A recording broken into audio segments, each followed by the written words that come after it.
Dad, we were recently on a trip to India together. It was my third time with you over the years, and each time I've loved it even more. We get to see a different side of you. When we were in Mumbai, I saw you playing soccer with the kids in the street. You make friends with the store owners, people who ordinarily probably wouldn't receive the time of day from a lot of people there. Naomi commented as we were watching you that you really seem to come alive when you're there, and I was just wondering, what kind of thoughts and feelings and emotions go through your head when you return? I think I would have to say going back home, if you put yourself in my situation, if sort of 20 years from now you're transplanted and you're living in another country, and then you come back here to Atlanta and to Alpharetta, what kinds of emotions would go through your mind? The favorite restaurants, the favorite people you knew, the friends you made. For me, it's actually very nostalgic, even though it's been 4 decades since I left India. To go back to the restaurants, as you see me talking to the owners and telling them stories of what I knew when I was a teenager, and strangely enough, these businesses go from father to son or father to daughter and so on. And so it is.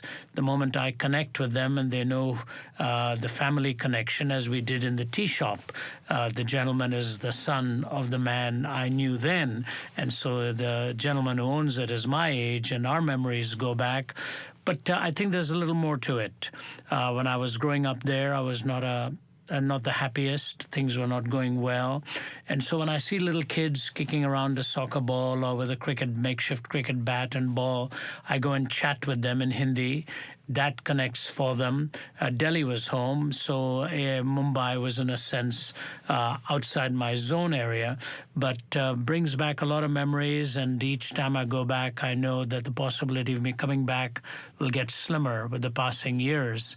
But there's something about being there and seeing India. In Hindi, there's a word called dharti ke aadmi, which is they are people of the soil. Dharti meaning soil, aadmi, the word for humanity. So we are people of the soil there. And I just loved being there, seeing the children, seeing the shops, seeing the stores, and seeing it through different eyes, but eyes that will always connect to my upbringing. Yep, you're right. There's a different side of me that comes to life that is hard to bring to life on foreign soil. Well, we had a few days there before the meeting started, but then when they did, your first one was with and some exclusive members of Bollywood. Now, this was a follow-up to another meeting that had taken place. Is that correct? That's right. And of course, growing up in India, the film industry is big, as you know. I mean, it's supposed to be, I think, the largest movie-producing nation in the world. And actually, 1 or 2 names I was familiar with from my youth. And then there's the up-and-coming stars. And then, of course, there's television, which wasn't there when I was growing up. Yes, it was a very unique setting and very privileged setting for me to be able to talk to some of the producers, some big names whose children are now in the movies. But when you think about the audience, there's primarily Hindu, Muslim, Buddhist, Sikh, Jains, that kind of background. I think as far as I remember, there was only 1 or 2 maybe from a nominal Christian background. But it was a thrill to be able to speak to them on issues of pleasure and entertainment and all of that. Yeah, it was a closed setting.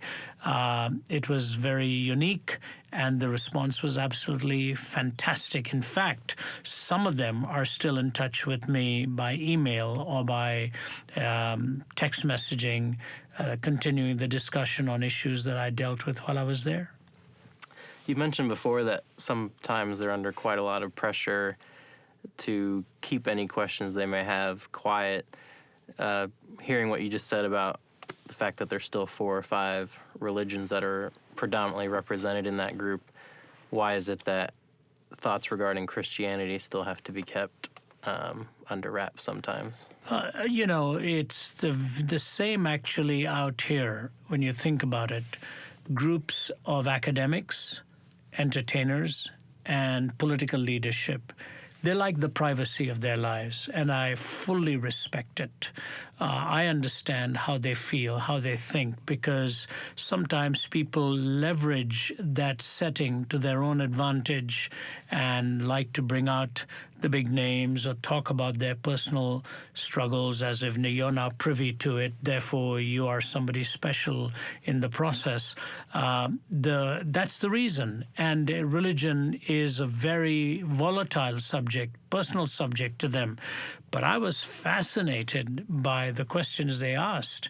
Questions like, who is God?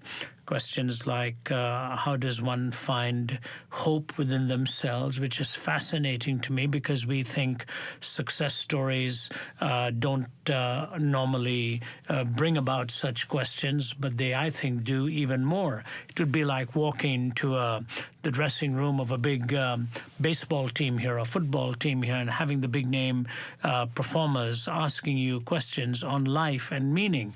We assume that because they are on the screen, they have put all of life together, and they haven't. Life's questions are haunting, whether you're on the street trying to make a living or whether you're in the media with a big recognizable name. In fact, I think sometimes the bigger the success, the greater the emptiness. Because they've reached certain levels and the answers are not there in their success. They have to dig deep still to find answers for the soul. When you're with the Bollywood actors, you were speaking to those who were already established in the industry, but you had the opportunity to speak to students who are really up and coming. They're going to be the next generation of those that influence the film industry out there. You spoke at the Whistlingwood Film Institute, which is one of the most prominent academies out there. It's affiliated with a lot of well-known people, both in Bollywood and Hollywood. I was pretty impressed with a lot of the names they had there. You mentioned that it was the dean of the student body who invited you, kind of took a personal risk not knowing what exactly you would say, but then he himself asked a pretty powerful question during the Q&A time. He wrote it down and handed it in. So what was your interaction like with both him and the students? Yeah, that was fascinating. I remember, of course, you being there and 2 or 3 of the others with me. There are actually 2 people. The dean wasn't present at that. He was traveling overseas. But you're right, he's the one who invited me and took a big risk.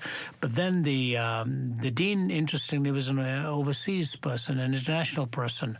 But the president of the Film Institute is an Indian gentleman whom you met and we got to meet, who did ask the very interesting question. And actually the president is the key figure out there, being first Indian and secondly a more recognizable name in the film industry.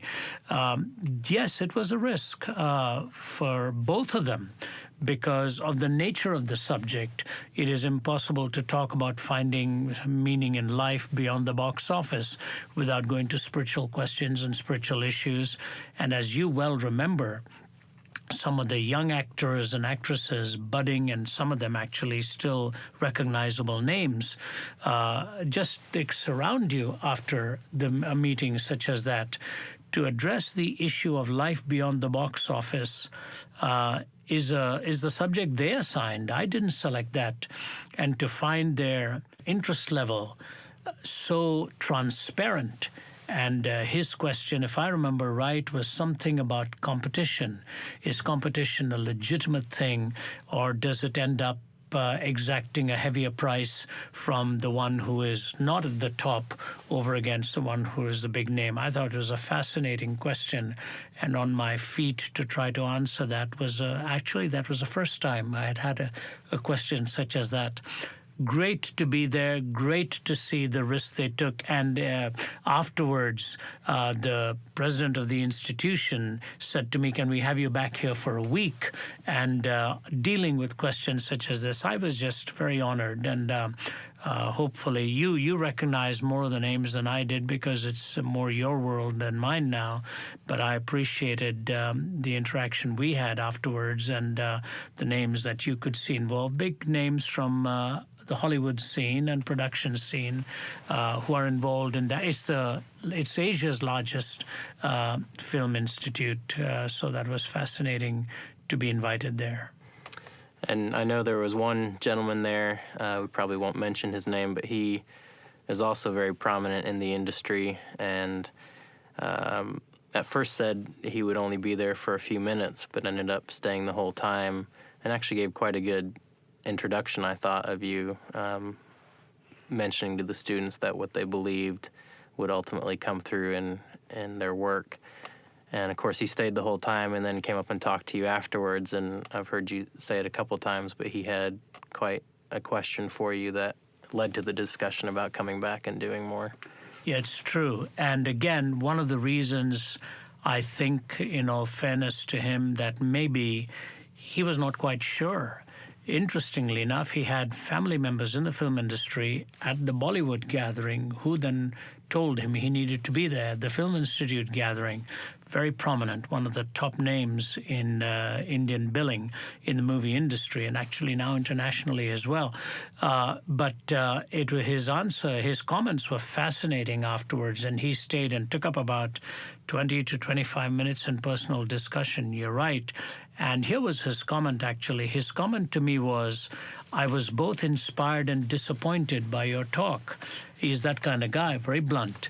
And he said, inspired in that it was wonderful to hear the thoughts you were sharing, but disappointed in that I was hoping you'd get more to the issues of a personal search for meaning. Yeah, if I remember right, he said something like this. He said, what I struggled with inside personally was really not addressed in a talk such as this. So I looked at him and I said, and of course the president of the institute was standing next to him again because of his prominence. I said, yes, you're right. I didn't get to that issue. I said, because the nature of the subject was such that I didn't want to exploit the opportunity and get into the evil struggles within your heart and mine. It would have been rather presumptuous for me to do that. I said, now, if this gentleman, who is the president here, were ever to have me back to address an issue like that, I'd be very happy to do it. But I felt I might be crossing the line of the privilege that was given to me. And the president immediately, at that point, came into the conversation and he said, thank you for being that respectful and not just taking any moment you saw as an opportunity to express your own faith. He said, because of the way you have honored that trust, I would like to have you back. And I would like to have you for a whole week, and there'll be no constraints on you. If the students want to ask that nature of question, you'll be free to answer it. You know, son, the thing is, you have to earn the right to be heard. And I think that's the key in cross-cultural communication. People are very nervous about the lines you might cross. And it's true here in the academic arena. People take a risk when they bring you in and put their name behind it. So I think this would now be my second visit when I go back to the Film Institute, but my third visit with the stars. So by being cautious and not being carefree in sort of dealing with the subject, I think it has built a good rapport for me. I'm thrilled, actually. If my father were alive and my parents were alive, they would have seen this as a dream opportunity and how God has orchestrated it. So I'm really looking forward to getting back there. Shifting gears kind of from, the glitz and glamour of India, another reason we were there was for a ministry which deals with the darker side there, and that was Bombay Teen Challenge, which was celebrating their 20th anniversary.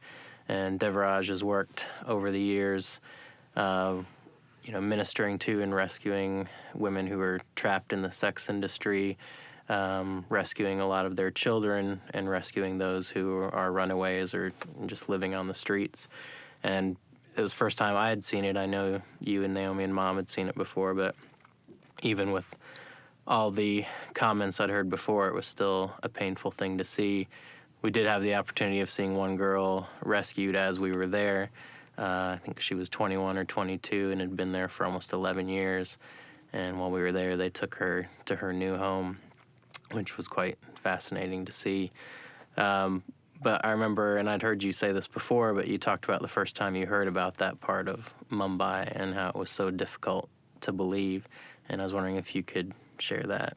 Yeah, it was actually from in one sense, from an imaginary world. in the movies to the real world of the streets of Mumbai.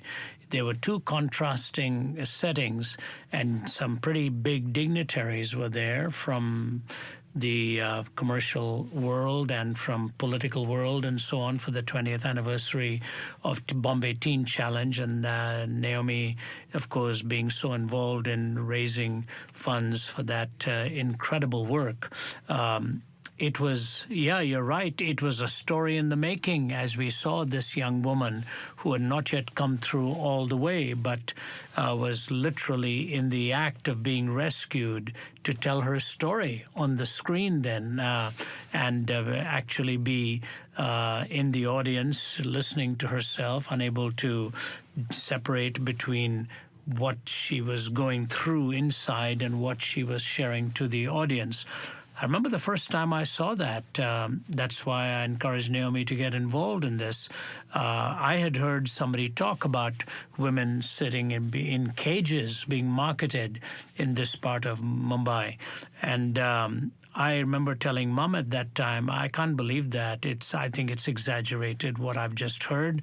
I was in Amsterdam speaking for Billy Graham. The year was 1983 or 86, one of those two conferences, I forget which one of the two, when he said he'd just been to Mumbai. This guy's also of Indian stock, but now living overseas, and he saw women behind cages being marketed. And when he finished, he said, Ravi, have you ever been there? I said, no.